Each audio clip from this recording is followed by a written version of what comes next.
Witi, and I am Ashley Mazuri. Beginning tonight, you might see a lot more security presence around you.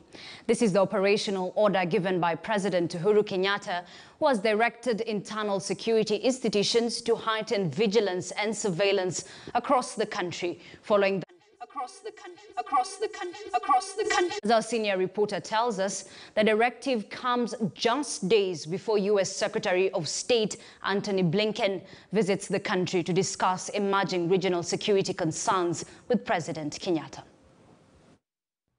After Wednesday's attempted disruption of UDA rally in Kisumu's Kondele Estate, events that saw ODM and UDA parties trade accusations, President Uhuru Kenyatta has chaired a National Security Council meeting and directed that internal security institutions heighten vigilance and surveillance across the country in what has been attributed to the security situation in the region.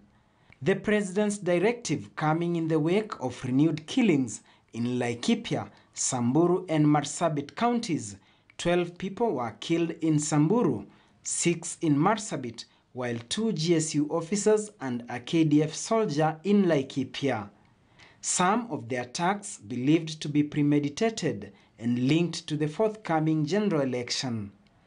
The situation being complicated by political uncertainties facing neighboring countries of Sudan, Ethiopia and Somalia, especially Ethiopia, which is staring at possible political turmoil occasioned by the sustained fights against the government in the Tigray region and the perennial Oromo Liberation Front, a situation that might see Kenya forced to accommodate refugees who are likely to cross over.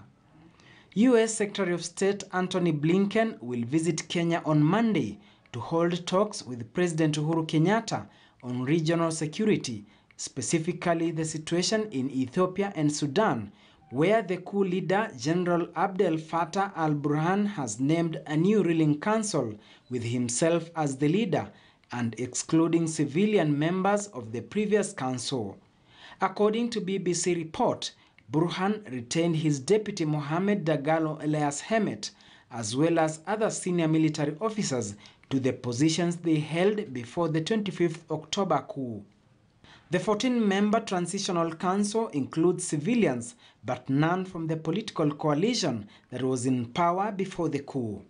The new council has been put in place in spite of mounting domestic and international pressure to reverse the coup.